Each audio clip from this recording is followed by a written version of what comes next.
اور کربلا والوں کی اور اپنی مظلومی کو آشکار کر رہے تھے۔ اس انداز سے یہ بنو امیہ کے چہروں سے مسلسل نقاب الٹ رہے تھے اور انہیں رسوا کر رہے تھے، لیکن جو اسلوب آپ نے اپنایا، انداز آپ نے اپنایا، بالآخر اپنی خفت مٹانے کے لیے، اور جب وہ کوئی اس کا حل تلاش نہ کر سکے تو طے کیا۔ ہمارے یہاں پنجاب میں عام طور پر بعض ذاکرین اس طرح پڑھتے ہیں، جب کسی امام کی مظلومیت بیان کرنی ہو تو ایک لفظ میں نے کئی دفعہ چونکہ شرکت کرتا ہوں مجالس میں سنا، میں ڈکے کو کچھ نہ آکھن والا مولا نہ۔ میں نے جو آئمہ کی زندگی پڑھی ہے ایسا نہیں ہے، اگر انہوں نے کبھی کسی سے کچھ نہ کہا ہو تو پھر انہیں کیوں شہید کیا گیا؟ دشمن سمجھتا تھا کہ کیا ہو رہا ہے، اس طرح سے حزب حاکم کے چہرے سے نقاب اتارا ہے، مجبور ہوا۔ پھر امام محمد باقر، اور آپ دیکھیں آپ نے امام محمد باقر نے اپنے فرزند امام جعفر صادق کو الگ سے ایک رقم دی، اسے وصیت کر دیتے نا، اور رقم دی کہ 10 سال مینا میں میری عزاداری کروانا۔ اور جو انداز آپ نے اختیار کیا کہ بالآخر حزب حاکم مجبور ہوا۔ امام جعفر صادق تلوار تو نہیں اٹھائی امام نے، درس و بحث میں مشغول ہے، اس کے باوجود کتنے طریقے استعمال کیے۔ میں نے عرض کیا 3 مرتبہ آگ لگائی منصور دوانقی نے امام کے گھر کو۔ اور امام موسیٰ کاظم قید ہیں تو قید رہیں، اور قید میں ہی آپ کی وفات ہو جائے، کیوں مجبور ہو رہے؟ کبھی بلا کے کہتا ہے بتائیں کیا چاہیے، جو چاہیے دیتا ہوں، یہاں تک کہ جب کہا کہ یہ دیتا ہوں یہ دیتا ہوں، فدق کا نام لیا امام نے، میں نے کل عرض کیا، لیکن پھر دوبارہ قید میں ڈلوا دے، اور اسی قید کی حالت میں امام کی وفات ہو جائے، آپ کی رحلت ہو جائے، آپ کی شہادت ہو جائے۔ لیکن نہیں، حزب حاکم اس کو تحمل نہیں کر سکتا، اسی لیے جب اس نے قتل کا ارادہ کیا، زہر دینے کا، تو اس کے مشیروں نے کہا ہارون یہ غلطی نہ کرو۔ ہم سمجھتے ہیں شاید 16 سال امام زندان میں رہے تو کار امامت رکا رہا، نہ ایک لمحے کے لیے بھی کار امامت نہیں رکا۔ اتنا بلند کردار پیش کیا امام موسیٰ کاظم نے۔ میں نے آپ کی حیات کے باقی تمام پہلو چھوڑ دیے چونکہ ظاہر ہے آگے بڑھنا، لیکن ایک جملہ عرض کروں،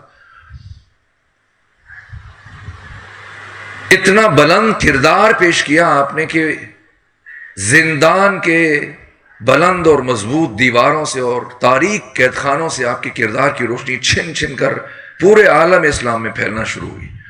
اس کا اثر اور نتیجہ دیکھیے گا کہ آپ کے بیٹے امام علی ابن موسیٰ رضا کے عہد امامت میں ظاہر ہوا کہ امام موسیٰ کاظم نے کیا کیا،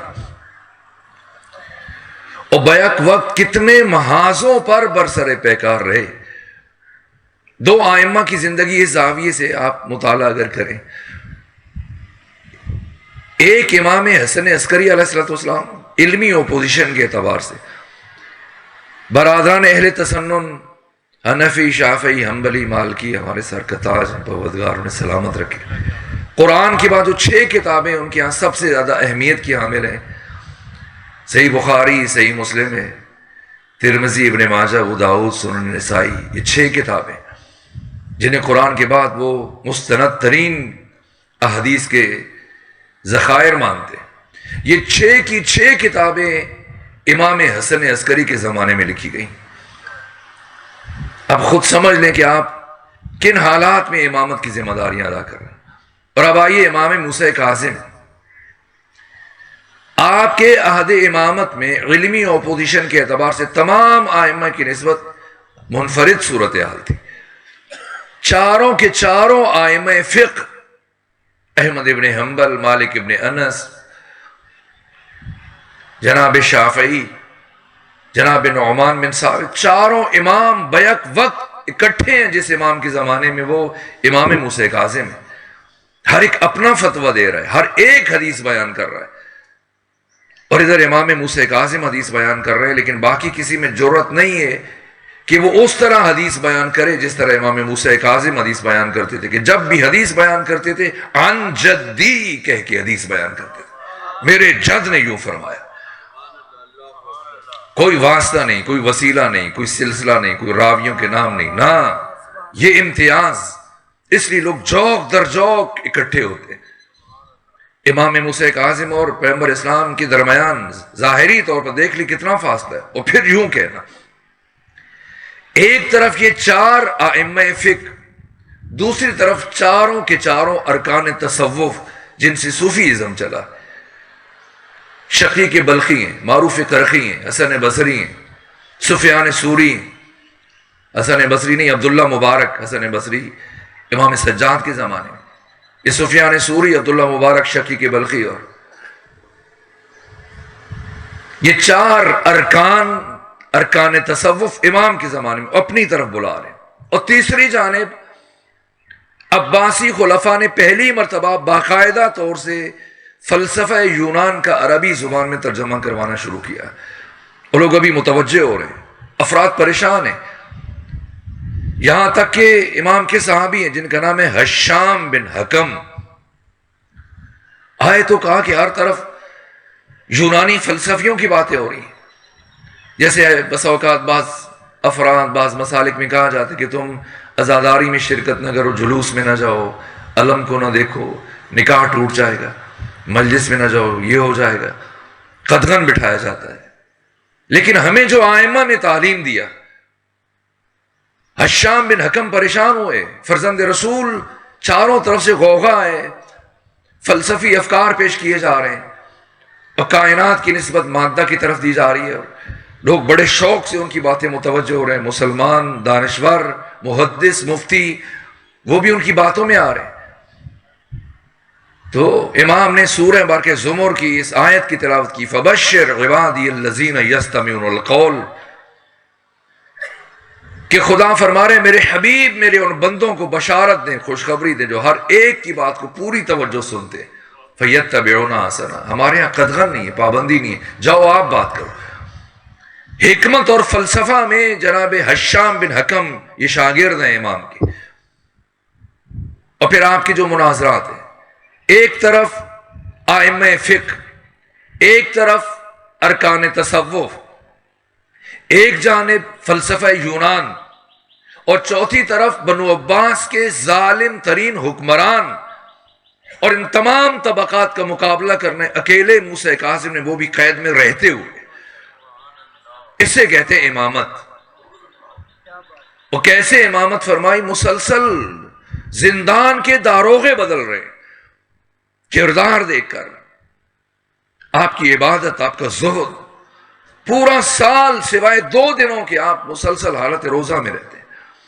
ساری رات حق تعالیٰ کی بارگاہ میں کھڑے ہو کے عبادت کرتے ہیں. اور نماز فجر ادا کرنے کے بعد جب سر سجدے میں رکھتے ہیں تو ظہر کی اذان کے ساتھ سر اٹھاتے ہیں. اب حزب حاکم پریشان ہے کہ کیا کرے. مشیروں نے مشورہ دیا، ان حالات میں اگر تو نے موسیٰ کاظم کو قتل کیا تمہارے خلاف بغاوت اٹھے گی. چونکہ اب پوری اسلامی دنیا میں ان کا زہد، ان کی عبادت، ان کا تقوی مشہور ہو چکا ہے. وہ دلوں پہ حکومت کر رہے ہیں. مبادا لوگ تمہارے خلاف اٹھ کھڑے ہوں اور تمہاری حکومت کا تختہ الٹ دیں. 3 بر اعظموں پر حکومت ہے، وہ ڈرا ہوا ہے. ایک قیدی کو راستے سے ہٹانا چاہتا ہے لیکن کیا کرے، سمجھ نہیں آ رہی. اب اس کے مشیر بیٹھے اور وہ مشورہ دیا کہ ایک کام ہے، اگر تم موسیٰ کاظم کو قتل کرنے سے پہلے ایک کام کرو تو تم ان کی مرکزیت اور محبوبیت کو ختم کر سکتے ہو اور انہیں درجہ اعتبار سے ساقط کر سکتے ہو اور انہیں نگاہوں سے گرا سکتے ہو. ورنہ اگر اس کے بغیر قتل کیا تو نقصان اٹھاؤ گے. پوچھا کیا کروں؟ کیا ایسا کام کرو کہ وہ لوگ نگاہوں میں گر جائیں؟ تو کیا کروں؟ کہ اتنے سالوں سے وہ زندان میں، عرب کی ایک حسین خوبصورت عورت کو تلاش کرو، اسے زندان میں بھیجو اور اس سے کہو کہ انہیں ورغلائے،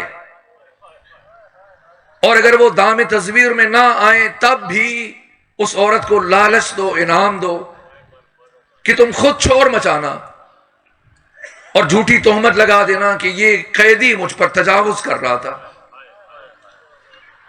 اور ہم پہنچ جائیں گے اور پھر اسی طرح سے یہ بات پوری اسلامی دنیا میں عام کر دیں گے۔ یہ خوش ہوا ہارون الرشید، اور عرب کی حسین ترین عورت کو زندان میں بھیجا،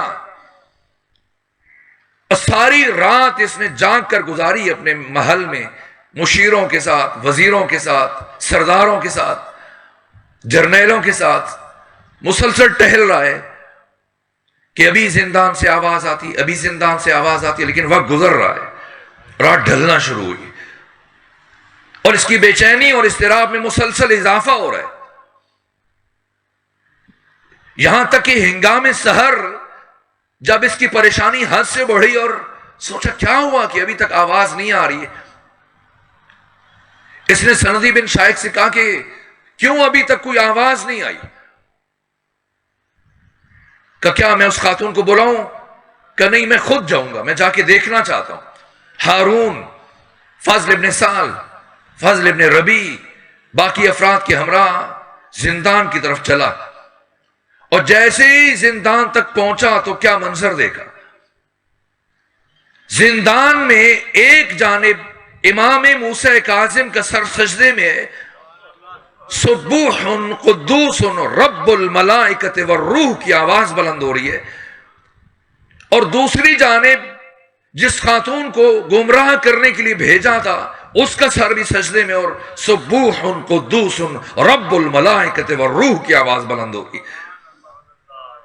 اس نے زندان کا دروازہ کھلوایا، غصے سے آگے بڑھا، اس خاتون کو بالوں سے پکڑا، میں تمہیں کس مقصد کے لیے بھیجا اور تم کیا کر رہی ہو؟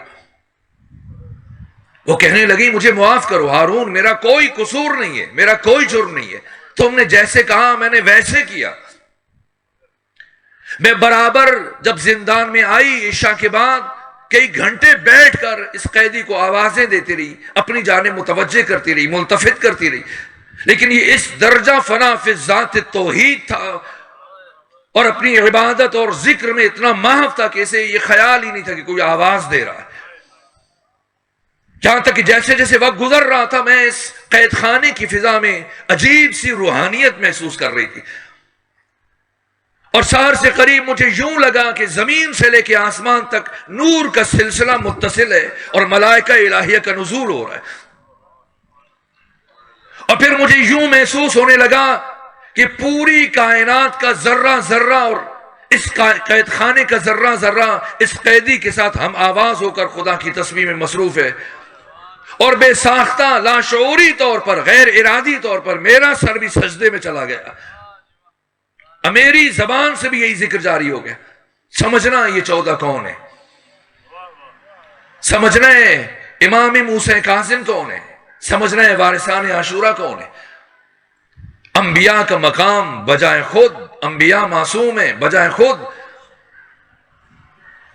لیکن صاحب تفسیر کبیر امام فخر الدین رازی جن کی وفات 606 ہجری میں ہوئی، وہ کہتے ہیں کہ عصمت، معصوم ہونا یہ کلی متواتی نہیں، کلی مشکک ہے۔ کلی متواتی جس کے مصادیق میں وحدت پائی جائے، جیسے آپ کے ساتھ پنکھے چل رہے ہیں، جتنا جیسے یہ پنکھا ہے ویسے ہی وہ ہے، ویسے ہی وہ تیسرا ہے، ان تینوں میں کوئی فرق نہیں، کام بھی ایک جیسا کر رہے ہیں، دکھنے میں بھی ایک جیسے ہیں، عناصر ترکیبیہ بھی ایک جیسے ہیں۔ ایسا نہیں کہ یہ جب پنکھا کہوں یہ زیادہ پنکھا ہے، وہ کم پنکھا ہے، وہ بہت زیادہ پنکھا ہے، نہ ایسا نہیں ہے، مصادیق میں وحدت ہے۔ یہ کلی متواتی اور کلی مشکک، جیسے مثلا یہ بعض افراد نے سفید لباس پہنا ہوا ہے، اب ان کے لباس کی سفیدی زیادہ ہے، جو پیچھے بیٹھے ان کی سفیدی کم ہے، اور جو ان سے پیچھے ہیں اتفاق سے ان کے کپڑوں کی سفیدی نسبتاً ان سے بھی کم ہے۔ یہ شدت و ضعف، جہاں درجات ہوں اور شدت و ضعف پایا جائے اسے کہا جاتا ہے کلی مشکک۔ اور فخر الدین رازی کہتے ہیں کہ عصمت، معصوم ہونا کلی متواتی نہیں، کلی مشکک ہے۔ اس کا کیا مطلب ہے؟ یعنی سب معصوم ایک جیسے نہیں ہیں۔ اگر 1,24,000 انبیاء معصوم ہیں تو ان کی عصمت میں درجات ہیں۔ آدم کی عصمت اور ہے، نوح کی عصمت اور ہے، ابراہیم کی عصمت اور ہے، محمد مصطفیٰ کی عصمت اور ہے۔ اور ختمی مرتبت کے علاوہ باقی تمام تر انبیاء کی عصمت میں یہ مولانا کہتے ہیں صاحب تفسیر کبیر فخر الدین رازی تذبذب و تشکیک کی گنجائش ہے،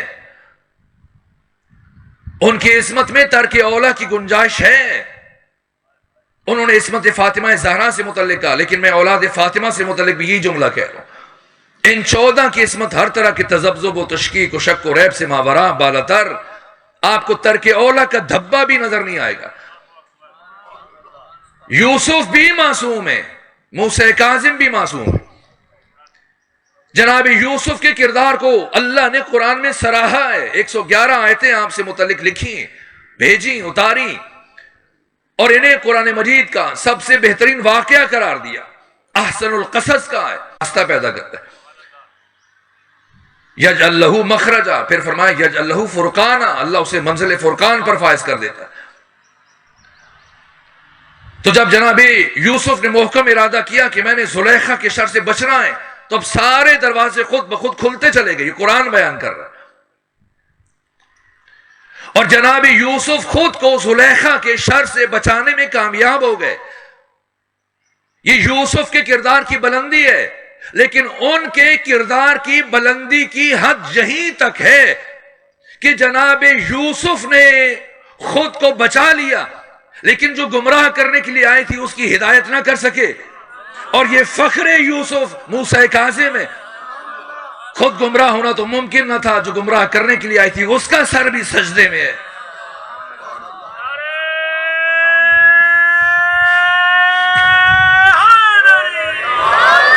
یہ تلوار کے مقابلے میں کردار پیش کیا، کربلا سے لے کر یہ کردار کا تسلسل ہے۔ ائمہ دین ایک کے بعد ایک دیا جل رہا ہے، ایک کے بعد ایک چراغ جل رہا ہے۔ اب حزب حاکم مجبور ہوا، اب کوئی راستہ نہیں بچا، اس لیے شہید کروایا، دلوں پہ حکومت کی امام موسیٰ کاظم نے۔ کوئی نہ سمجھے کہ شاید ان 16 سالوں میں کار امامت معطل رہا، نہ، ان 16 سالوں میں وہ کچھ کیا کہ ہارون کی حکومت اتنی کمزور ہو گئی کہ بعد میں اسی کا بیٹا مامون الرشید مجبور ہوا کہ خود امام علی ابن موسیٰ رضا کو خلافت کی پیشکش کرے۔ تشیع قوت بن چکی ہے اسلامی دنیا میں، تشیع اس سطح پہ پہنچ چکی ہے جسے اب نظر انداز نہیں کیا جا سکتا۔ کہاں سے بات شروع ہوئی؟ امام علی زین العابدین، جن کے پاس ایک لمحے کے لیے کوئی فرد کھڑا نہیں ہو سکتا تھا کہ مدینے کا گورنر بلا کر تفتیش کرے گا، اور بڑھتے بڑھتے وہ سلسلہ کہ بعد میں پھر آپ کے فرزند امام محمد باقر نے 6 شاگرد تیار کیے، اور ان 6 شاگردوں سے متعلق امام ششم نے فرمایا کہ اگر یہ 6 شاگرد نہ ہوتے میرے بابا کے تو آثار نبوت محو ہو جاتے۔ انہی 6 کو بنیاد قرار دے کر سلسلہ درس بڑھایا، اور وہ یونیورسٹی بنائی کہ 4000 تک تعداد پہنچی۔ اور ان 4000 جیسے پہلے امام علی صلی اللہ علیہ وسلم نے غلام تربیت کی اور انہیں دنیا میں پھیلایا، شاگرد بنا کر کربلا کا پیغام منتشر کیا، ایسے ہی امام صادق نے اب شاگرد تربیت کی، اور امام موسیٰ کاظم نے اپنے بابا امام جعفر صادق کے شاگردوں کو مزید اس عروج پر پہنچایا کہ ہر ایک اپنے زمانے کا ایسا فقیہ تھا کہ جب لوگ امام موسیٰ کاظم سے رجوع کرتے تھے، کہیں سے کچھ پوچھنے کے لیے آ جاتا، مسئلہ پوچھنے کے لیے رہنا، فرماتے نہ، میرے پاس آئے ہو، بیٹھو، تم مجھ سے مل لیے لیکن مسئلہ مجھ سے نہ پوچھنا، میں نے تمہارے شہر میں جس فرد کو بھیجا ہوا ہے اس سے پوچھنا، اور جو کہے اسے میری بات سمجھ کے قبول کرنا۔ یہ نظام قائم کیا۔ یہ بات نہیں ہے کہ میں ڈکے کو کچھ نہ کھڑا لا مولا، ایسی بات نہیں ہے۔ ائمہ دین نے اموی اور عباسی حکمرانوں کے مقابلے میں ایک متوازی نظام حکومت قائم کر کے دکھایا ہے، دین کی ثقافت پیش کی ہے، ایک تربیتی نظام، علمی نظام۔ اس طرح سے فرق یہ تھا کہ وہ تخت پر بیٹھے تھے، ان کے پاس فوجیں تھی، درہم و دینار تھے، یہ خاک پر بیٹھ کر لوگوں کے دلوں پر حکومت کر رہے تھے۔ میں نے کل عرض کیا 23 سال حکومت کی ہارون الرشید نے، اور 193 ہجری تک، اور 183 ہجری میں اس نے امام موسیٰ کاظم کو شہید کیا، اور 183 ہجری سے اب امام علی ابن موسیٰ رضا کی امامت کا آغاز ہوا۔ واقع عجیب وقت نہیں ہے کہ میں حضرت امام علی ابن موسیٰ رضا کی شخصیت کی کچھ پہلو عرض کر سکوں۔ 55 سالہ حیات طیبہ، 35 سال نائب امام کی حیثیت سے گزارے۔ یہ باتیں اہم ہیں۔ علامہ حائری کی جب ملاقات ہوئی ڈاکٹر اقبال سے تو مرحوم اقبال نے کہا کہ علامہ آپ کے 11 تو سمجھ میں آتے ہیں، 12واں سمجھ میں نہیں آتا۔ کہا آپ سے کس نے کہا کہ آپ 12ویں کو سمجھیں؟ بس 11 کو سمجھیں، 12واں خود بخود سمجھ میں آ جائے گا۔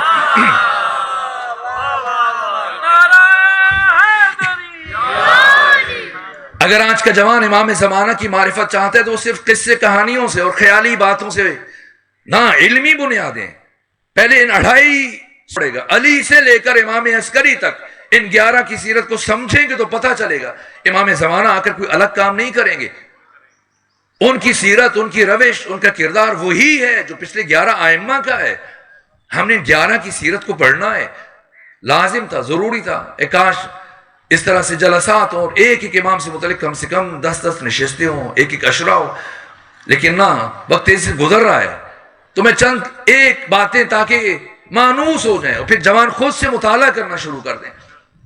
35 سالہ عرصہ یہ نائب امام کی حیثیت سے گزارا اور 20 سال عہد امامت ہے، اور اپنے دادا امام جعفر صادق کی شہادت کے صرف 16 دن کے بعد آپ کی ولادت ہوئی۔ اور کیا شرف ہے، کیا مقام ہے امام علی ابن موسیٰ رضا کا۔ وقت شہادت 25 شوال بستر شہادت پر جو کلمات ہیں امام جعفر صادق کی زبان پر، فرما رہے اے بیٹے موسیٰ کاظم، اے کاش میں عالم آل محمد کے چہرے کی زیارت کا شرف حاصل کر سکتا اور انہیں دیکھ کر دنیا سے رخصت ہوتا۔ امام موسیٰ کاظم نے پوچھا بابا جان، عالم آل محمد سے آپ کی مراد کیا ہے؟ کہ آپ کا وہ بیٹا جو میری شہادت کی کچھ دن بعد دنیا میں آئے گا، جنہیں جعفر صادق جیسا امام عالم آل محمد کہے، اور یہ لقب خدا کی طرف سے، جو پیغمبر اسلام نے آپ کو اس لقب کے ساتھ سلام کیا۔ 16 دن بعد آپ دنیا میں آئے، 183 ہجری، اور یہ 35 سال نائب امام کی حیثیت سے گزارے۔ وقت نہیں ورنہ میں کچھ جملے اس عرصے سے متعلق عرض کرتا۔ اور 20 سال آپ کا عہد امامت، ان 20 سالوں میں سے پہلے 10 سال ہارون الرشید کے زمانے میں گزارے، 183 سے 193 تک۔ پھر اگلے 5 سال اس کے بڑے بیٹے محمد امین کے عہد خلافت میں امامت کی ذمہ داری ادا کی، 193 سے 198 تک۔ اگلے 5 سال پھر ہارون الرشید کے چھوٹے بیٹے مامون الرشید کے عہد خلافت میں آپ نے امامت کی ذمہ داری ادا کی، 198 سے 203 ہجری تک۔ ان 20 سالوں میں سے 17 سال آپ نے مدینے میں گزارے اور 3 سال آپ نے خراسان میں گزارے، اور مجموعی اعتبار سے آپ نے 52 سال مدینے میں اور 3 سال خراسان میں گزارے۔ اور ہارون الرشید کے زمانے میں اب بہت کھل کے اس کی مخالفت کیا کرتے تھے، مختلف شہروں میں جاتے تھے، کبھی کوفہ، کبھی کربلا، حج کے لیے امام علی ابن موسیٰ رضا ہارون الرشید کے خلاف گفتگو کرتے، اس کے ظلم آشکار کرتے۔ تو جناب صفوان بن یحییٰ جمال عرض کرنے لگے فرزند رسول یوں کھل کے مخالفت نہ کیا کریں، میں ڈرتا ہوں جیسے اس نے آپ کے بابا امام موسیٰ کاظم کو قید میں رکھا، وہ شہید کر دیا، آپ کے ساتھ بھی وہی سلوک نہ رکھے۔ یہ سن کر امام جد رسول اللہ کو قتل کی دھمکیاں دیا کرتا تھا کہ میں اس محمد کو مروا دوں گا، قتل کر دوں گا۔ تو اس کے جواب میں میرے جد بزرگوار پیغمبر اسلام کہا کرتے تھے کہ اگر اے مکہ والو، اگر ابو جہل مجھ محمد مصطفیٰ کو قتل کرنے میں کامیاب ہو جائے تو تم مجھے ہرگز اللہ کا رسول نہ سمجھنا۔ اور اے صفوان، میں بھی وہی بات کر رہا ہوں، اگر ہارون الرشید مجھے قتل کرنے میں کامیاب ہو جائے تو تم مجھے اس محمد مصطفیٰ کا جانشین نہ سمجھنا۔ وہ ہمت نہیں کر پائے گا کہ مجھے قتل کر سکے، جہاں تک کہ 193 ہجری میں خود خراسان میں اس کی موت ہوئی۔ وہاں پر جو شورش تھی اس کو دبانے کے لیے آیا اور ادھر اس کی موت ہو گئی۔ اور بعد میں خود اس کی خواہش تھی مامون الرشید کی کہ امام کو وہیں پر باپ کے قدموں کے سمت دفن کرے، لیکن یہ خود ایک خوبصورت گفتگو ہے لیکن کسی اور موقع پر، کہ خود ابا سلط حروی کو جو امام نے وصیت فرمائی کہ مجھے کس مقام پر دفن کیا جائے گا، آج ہارون کی قبر بھی وہی ہے لیکن کسی کو خبر نہیں ہے، کوئی جاتا نہیں ہے، جسے پتا ہے. لیکن امام علی ابن موسیٰ رضا آج بھی دلوں پر حکومت کر رہے ہیں. 10 سال ہارون رشید کے زمانے میں اور 5 سال محمد امین نام محمد تھا، لقب امین تھا. یہ زبیدہ جو خود ملکہ تھی اور عباسی خاندان سے تھی، اس کا بیٹا تھا. اور ہارون نے یہ ترتیب رکھی کہ پہلے میرا بیٹا امین حکومت کرے گا اور مامون الرشید اس کا ولی عہد ہے، اور خراسان پہ حکومت کرے گا، لیکن اگر امین کو کچھ ہوا تو پھر مامون حکومت کرے گا. لیکن 18 دن گزرنے کے بعد امین نے مامون الرشید کو، چھوٹے بھائی کو، ولایت عہدی سے ہٹایا اور اپنے بیٹے موسیٰ کو نامزد کر دیا، اور دونوں بھائیوں میں خانہ جنگی شروع ہوئی. باپ ایک طرح کے، ماں میں فرق تھا. یہ زبیدہ کا بیٹا تھا، وہ مراجل کا بیٹا تھا. مراجل ایک بد شکل کنیز تھی.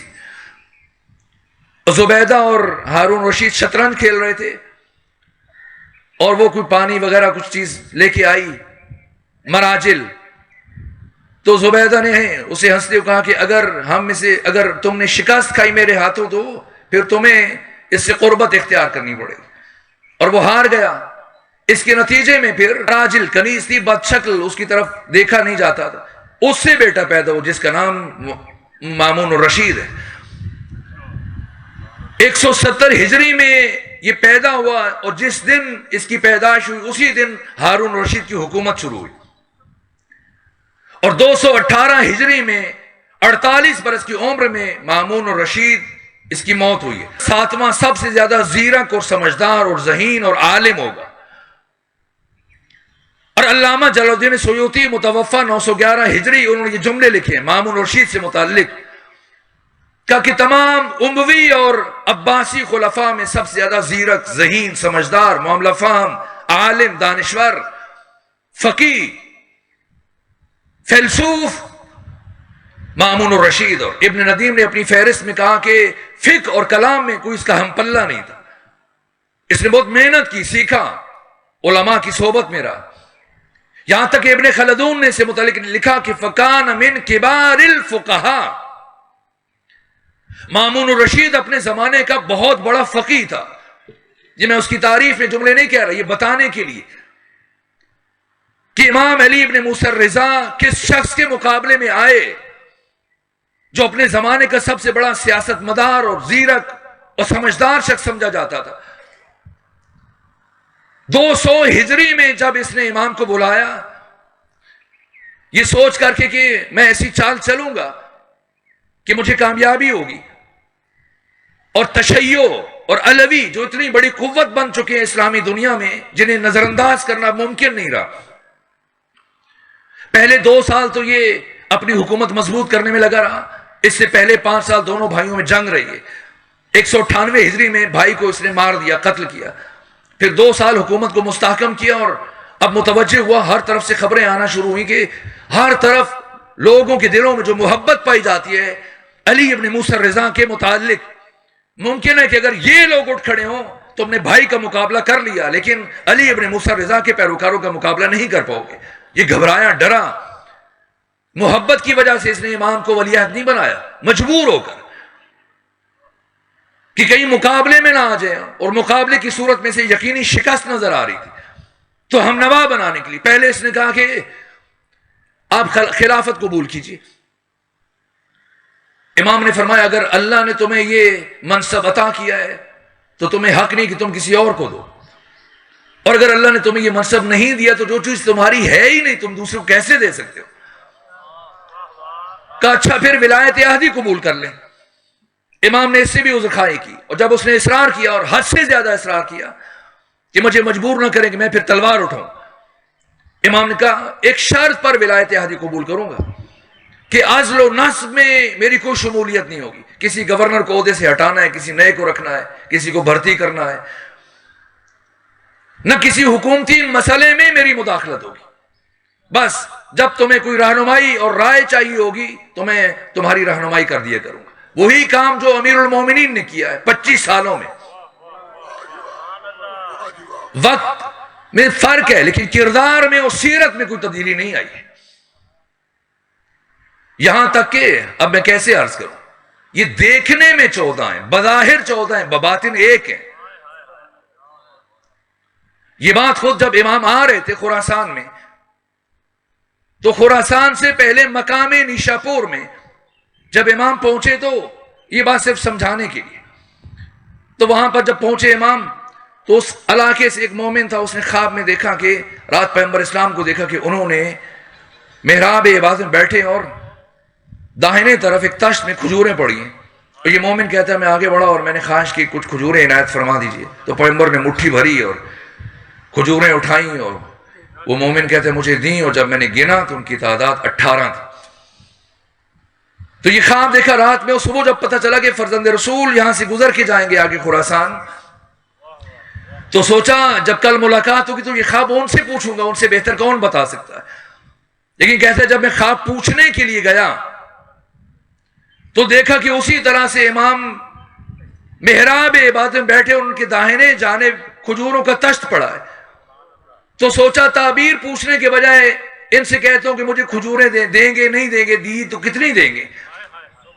آج لوگ ہر ایک کو ولی مان لیتے ہیں، مجھے آپ اہل لاہور کا نہیں پتا، لیکن میں پنجاب بھر میں جب جاتا ہوں تو کوئی معیار ولایت نہیں رہا ہے.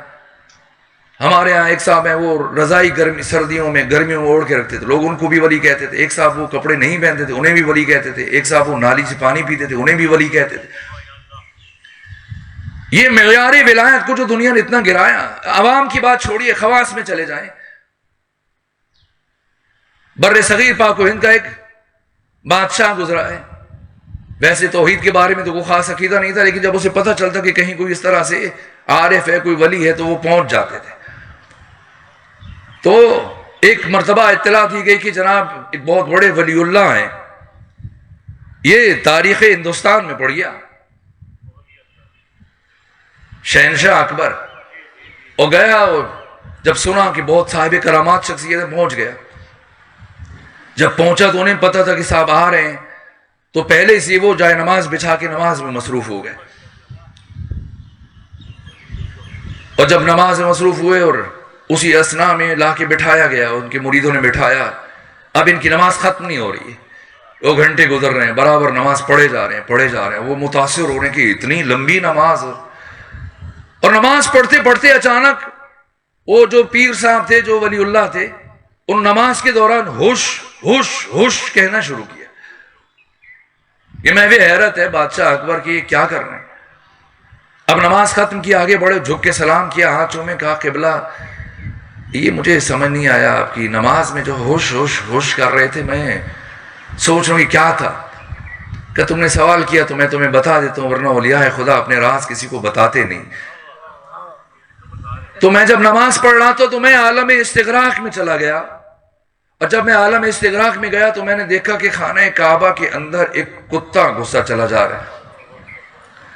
تو اس کتے کو باہر نکالنے کے لیے پھر میں نے آواز دی تو پھر وہ واپس مڑ گیا، چلا گیا. تو اور متاثر ہوا، بادشاہ یہ کتنا پہنچا ہوا ہے کہ کھڑا یہاں ہندوستان میں اور کعبے سے کتے کو نکال رہا ہے.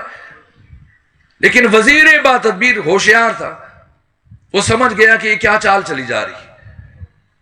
تو اب اگر کہے تو بادشاہ ڈانٹ دے کہ تم ان کی ولایت کو نہیں مانتے اور انکار کرتے ہو، تم ضعیف العقیدہ. اس لیے یہ بات نہیں کی.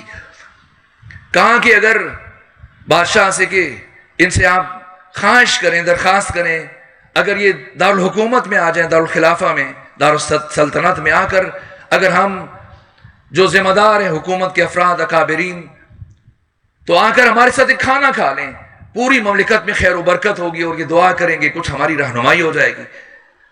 تو بادشاہ کو یہ بات اچھی لگی اور اس نے سے کہا کہ اگر آپ یہ قبول کر لیں دعوت، ہمارے وزیر یہ چاہ رہے ہیں آپ سے. انہوں نے کہا مجھے قبول ہے، میں آ جاؤں گا. اب وقت معین ہوا اور وہ پہنچے، اور جب پہنچے تو اب ان کے اعزاز میں کھانا لگا. وزیر ہیں، مشیر ہیں، سردار ہیں، مختلف اکابرین ہیں، خواص سب جمع ہیں، دسترخوان لگے ہوئے ہیں. اور اس وزیر با تدبیر نے سب کے سامنے باقی کھانے کے علاوہ ایک پلاؤ کی وہ پلیٹ ہر ایک کے سامنے الگ الگ رکھی اور اس کے اوپر مور کی ایک ایک ران رکھ دی ہر پلیٹ کے اوپر. یہ اس کی ایک تدبیر تھی. لیکن جو صاحب تھے یہ بطور خاص جن کو بلایا گیا تھا، ان کے پلیٹ کے اوپر وہ کوئی ران وغیرہ موجود نہیں تھی. تو اب جب سب نے کھانا شروع کیا تو انہوں نے ہاتھ بڑھایا اور ان کا چہرہ غصے سرخ ہو گیا، اور بادشاہ سے کہنے لگے کہ اگر آپ نے مجھے بلا کے رسوائی کرنا تھا تو بلائے کیوں؟ پوچھا کیا ہوا؟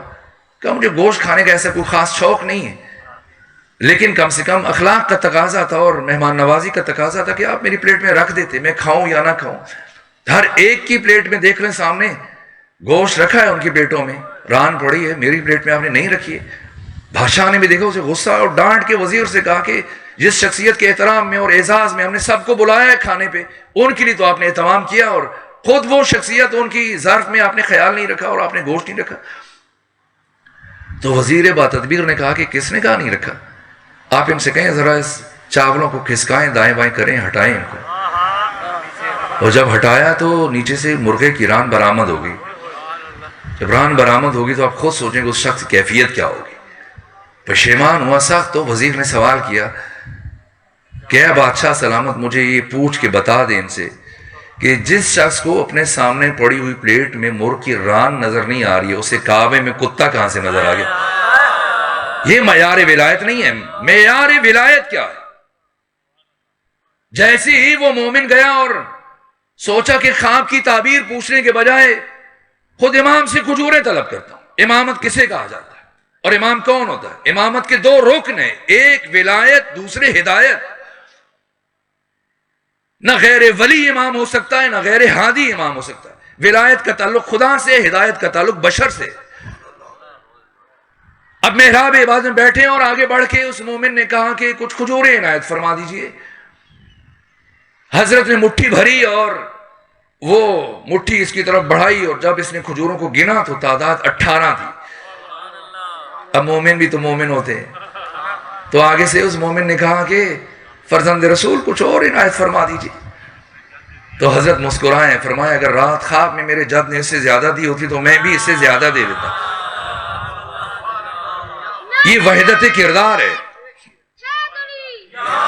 یہ وحدت کردار ہے۔ بظاہر 12 ہے لیکن سیرت ایک ہے، کردار ایک ہے۔ اس لیے عرض کر رہا ہوں 12واں کیا کرے گا؟ 12واں وہی کرے گا جو پچھلے 11 نے کیا ہے۔ اگر کوئی 12ویں کو پہچاننا چاہتا ہے پہلے 11 کی سیرت کو سمجھے، پڑھے، ان کی زندگیوں میں تدبر کرے، تعقل کرے، تفکر کرے، نتائج لے۔ ان کے کردار کو مختلف زمانوں میں ہے، 250 سالوں پر محیط ہے یہ ائمہ کی زندگی۔ کن کن مگر مچھوں کے جبڑوں سے دین کو نکال کر ہم تک پہنچایا، آسان تھا؟ یہ مامون الرشید، میں شرمندہ ہوں، وقت ختم ہو رہا ہے، اس بات کو میں کل آپ کی خدمت میں عرض کروں گا۔ یہاں سے کل آپ بات آگے بڑھائیں گے۔ امام کا علم، امام کا زہد، امام کی عبادت، امام کی فقراء پروری، امام کی عزاداریاں۔ صرف علم سے متعلق اگر میں عرض کروں اور عبادت سے متعلق عرض کروں کہ علماء اہل تسنن کی کتابوں میں یہ جملے میں نے پڑھے ہیں امام علی ابن موسیٰ الرضا کے لیے، کان کلامہ کلہ وجوابہ وتمثلہ انتزاعات من القرآن۔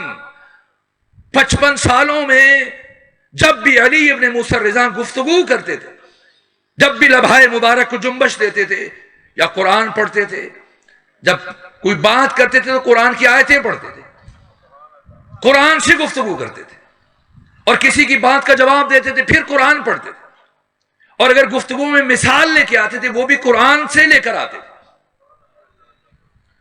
یہاں تک کہ ساری زندگی میں یہ اہل سنت علماء کی کتابوں میں پڑھا، ہماری کتابیں چھلک رہی، ساری زندگی میں امام کا معمول رہا، ہر 3 دن میں 1 مرتبہ قرآن مجید کی تلاوت مکمل کرتے تھے، اور کبھی ایسے نہیں ہو کہ 3 دن گزر جائیں قرآن کی تلاوت مکمل نہ کی۔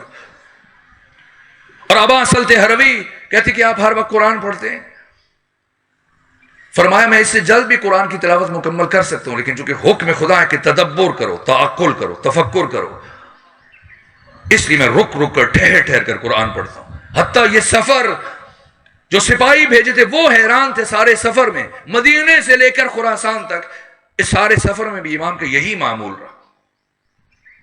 یہاں تک کہ دیبل خزائی،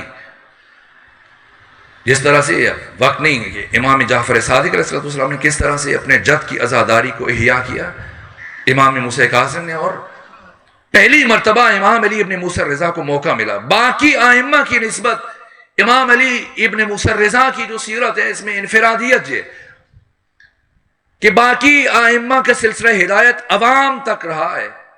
کبھی کبھی خواص سے کوئی ملاقات ہو جاتی ہے، لیکن یہ پہلو اہم ہے، اس لیے میں کل یہ چند باتیں عرض کر دوں گا. امام علی ابن موسیٰ الرضا وہ امام ہے کہ جو مسلسل 3 سال خواص کے درمیان رہے.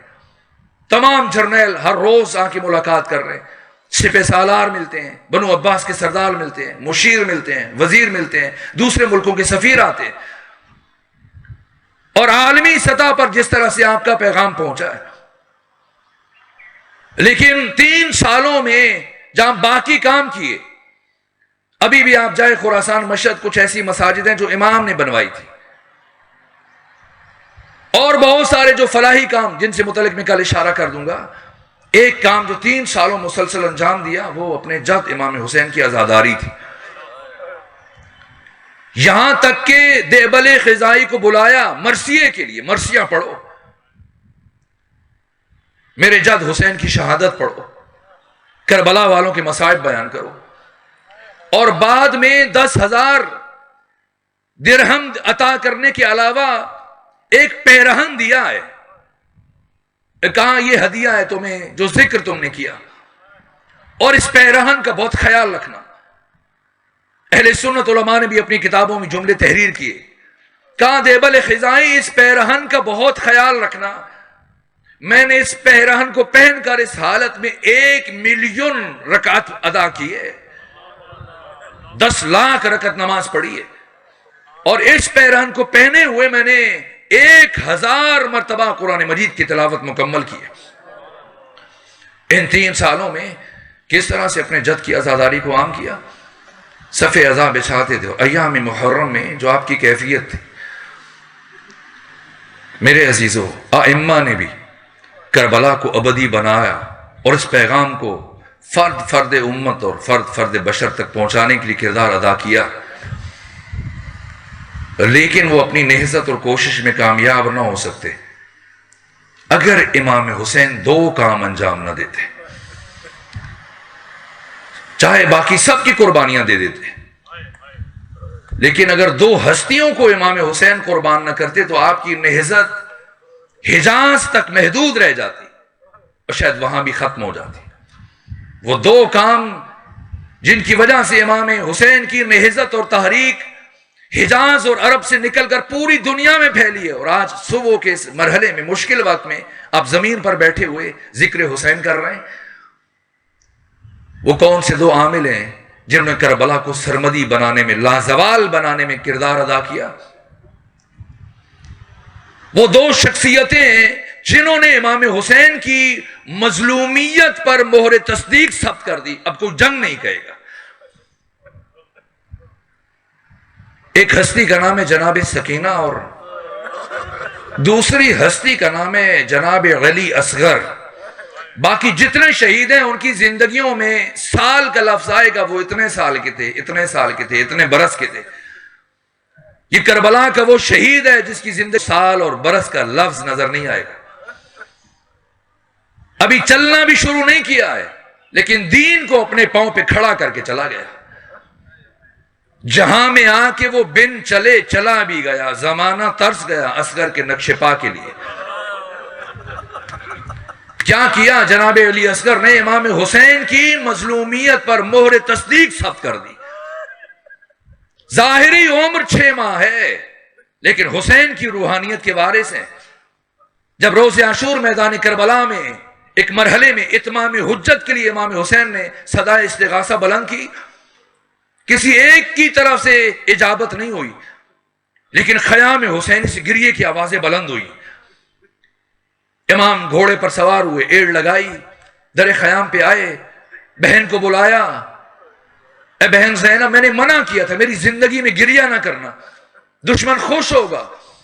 ثانیہ زہرا نے عرض کیا، بھیا عجیب کیفیت ہے، عجیب قیامت کا منظر ہے، اگر آپ دیکھیں گے تو آپ سے بھی برداشت نہیں ہو پائے گا. کہا بہن زینب کیا ہوا؟ کہا بھیا حسین جب سے آپ نے صدائے استغاثہ بلند کی ہے، علی اصغر نے جھولے میں تڑپنا شروع کیا، اور اتنا تڑپے کہ بالآخر خود کو جھولے سے نیچے گرا دیا، اور جو بھی اٹھاتا ہے علی اصغر خاموش نہیں ہو رہے۔ کیا خوب کہا ہے شاعر نے کہ کوئی سمجھا نہ وہاں سید ابرار کی بات، اور ایک سپاہی نے سنی فوج کے سالار کی بات، اور گر کے جھولے سے علی اصغر نے کیا ہے ثابت، صرف دلدار سمجھ سکتا ہے دلدار کی بات۔ جیسے ثانی زہرا نے بتایا، امام حسین نے فرمایا میں سمجھ گیا، میرا بچہ علی اصغر میرے سپورٹ کرے۔ علی اصغر کو اٹھایا اور میدان کی طرف بڑھنے لگے، یا اس شہید کی ماں آگے بڑھی، جناب ام رباب، جس بی بی کی نسل ختم ہو گئی، آگے بڑھ کے کہتی ہیں آقا حسین کچھ لمحوں کے لیے میرا بیٹا علی اصغر میرے سپورٹ کر دیجئے۔ امام حسین نے علی اصغر کو بڑھایا، جناب ام رباب نے اٹھایا اور اپنے خیمے کی طرف چل پڑی۔ باقی بیویوں نے سمجھا شاید ماں ہے، رخصت کرنا مشکل ہے، کچھ دیر پیار کرنا چاہ رہی ہیں، لیکن یہ کربلا کی ماں ہے۔ اپنے خیمے میں لے کے آئیں، جناب علی اصغر کا لباس تبدیل کیا۔ یہ لباس کیوں تبدیل کر رہی ہیں؟ یہ کیا ہونے جا رہا ہے؟ آج بعض افراد پڑھنے والے پڑھ دیتے ہیں کہ ایسے بچے پر تیر چلایا جسے یہ بھی نہیں پتا تھا تیر کھا کے ہنسنا چاہیے، مسکرانا چاہیے۔ یہ کیا بات ہوئی؟ چھوٹا سا بچہ، ہمارا بچہ، ایک کانٹا بھی چبھے تو وہ رو پڑے گا، تیر کھا کے کون سا بچہ ہنستا ہے؟ کیوں ہنسے؟ اس تبسم کا راز کیا ہے؟ کون سمجھے؟ پہلے سمجھنا ہوگا کہ اس شہید کی ماں کا مقام کیا ہے۔ پہلے کربلا کی ماں کو سمجھیں گے، پھر پتا چلے گا۔ علی اصغر کا دوسرا کام عجیب کیا، ایک رومال آپ کی کمر میں اس طرح سے باندھا جس طرح سے ایک سپاہی کو میدان جنگ کے لیے تیار کیا جاتا ہے۔ اور تیسرا کام جو کیا بی بی نے، وہ جناب علی اصغر کی آستینوں کو الٹ دیا، جیسے کوئی سپاہی اب حملہ کرنے کی تیاری کرتا ہے۔ اور چوتھا کام، آنکھوں میں سرما ڈالا، اور پھر ہاتھوں پہ اٹھایا اور وصیتیں کرنا شروع کی۔ یہ کربلا کی ماں ہے، اس تبسم کا راز کیا ہے؟ کیوں تیر کھا کے مسکرائے؟ ایک مرتبہ ام رباب کہتی ہیں بیٹا علی اصغر، میں نے سن رکھا ہے آج کے دن آپ کو میدان کربلا میں تیر لگے گا، اور بیٹا علی اصغر جب آپ کو تیر لگے ہو سکے تو گریہ نہ کرنا۔ آپ کے بابا حسین صبح سے لاشیں اٹھا اٹھا کر تھک چکے ہیں، اگر آپ گریہ کریں گے آپ کے بابا کے دل کو تکلیف پہنچے گی۔ اور بیٹا علی اصغر جب آپ شہید ہو جائیں گے تو شہادت کے بعد حوض کوثر پر آپ کے دادا علی اور آپ کی دادی فاطمہ اپنے ہاتھوں میں جام کوثر لیے آپ کا انتظار کر رہے ہوں گے، لیکن بیٹا علی اصغر جب وہ آپ کو جام کوثر پیش کریں تو خبردار نہ پیجیے گا، اپنے بابا حسین کا انتظار کیجیے گا، اس لیے کہ آپ کے بابا حسین آپ سے زیادہ پیاسے ہیں۔ اور اگر دادی فاطمہ پوچھ لے کہ علی اصغر آپ کی ماں نے آپ کا چہرہ دھلا کر کیوں نہیں بھیجا، تو بتانا کہ دادی اماں پانی پینے کے لیے موجود نہیں تھا، ورنہ میری ماں میرا چہرہ دھلا کر بھیجتی۔ اور جناب علی اصغر کو آ کر امام حسین کی گود میں دیا۔ حسین چلے، تفصیلات ہیں، وقت ختم ہو رہا ہے، بس چند جملے اور سن لیجئے۔ مقتل میں آئے، میں نے نہیں پڑھا کسی کتاب میں کہ خود امام حسین نے اپنی زبان سے جناب علی اصغر کے لیے پانی مانگا۔ دشمن متوجہ ہوا، اس کی تصریح کی شہید مرتضی مطہری نے، یہ حسین ابن علی کی خودداری کے خلاف ہے، بس لائے اور دشمن خود متوجہ ہو گیا۔ کہا عمر ابن سعد کہتا ہے حسین پانی چاہیے، امام نے فرمایا اس بچے کی حالت دیکھ لو، یہاں تک کہ عمر ابن سعد نے کہا ایک مرتبہ عمر ابن سعد نے کہا ہرملا، میرے عزیزو اس نے وہ تیر اٹھایا جس تیر کا وزن بہرحال علی اصغر سے کافی زیادہ تھا۔ اب حسین ابن علی نے علی اصغر کو ہاتھوں میں لیا ہوا ہے، تاریخ حسین پیچھے ہٹے، 7 مرتبہ حسین آگے بڑھے کہ خیمے میں جاؤں یا خیمے میں نہ جاؤں، پھر خیمے میں نہیں گئے۔ کیوں نہیں گئے؟ اگر علی اصغر کو اس حال میں لے کے گیا مبادا کوئی بی بی دیکھ کر مر نہ جائے۔ یہاں تک کہ امام حسین علی اصغر کو خیام میں لے کر نہیں گئے، خیام کی پشت میں اپنی شمشیر سے قبر کھودنا شروع کی، اور جب قبر کھود چکے اب علی اصغر کو قبر میں رکھا اور پاؤں کی جانب سے ریت ڈالنا شروع کی، اور ریت ڈالتے ڈالتے جب گلو اطہر تک پہنچے، اب حسین جیسا حساس امام سوچ رہا ہے کہ کیسے علی اصغر کے چاند جیسے چہرے پر ریت ڈالے. ابھی حسین یہ سوچ رہے تھے، اپنی ہمت جمع کر رہے تھے، یا پشت سے ایک ہاتھ بڑھا، آپ کے کندھے پر ہاتھ آیا. حسین نے پلٹ کر دیکھا، اس شہید کی ماں ام رباب کھڑی. یہ کہہ رہی تھی آقا جائیے، آپ اپنے ادھورے کام کو مکمل کیجئے، اس کام کو آپ کی کنیز ام رباب انجام دے گی.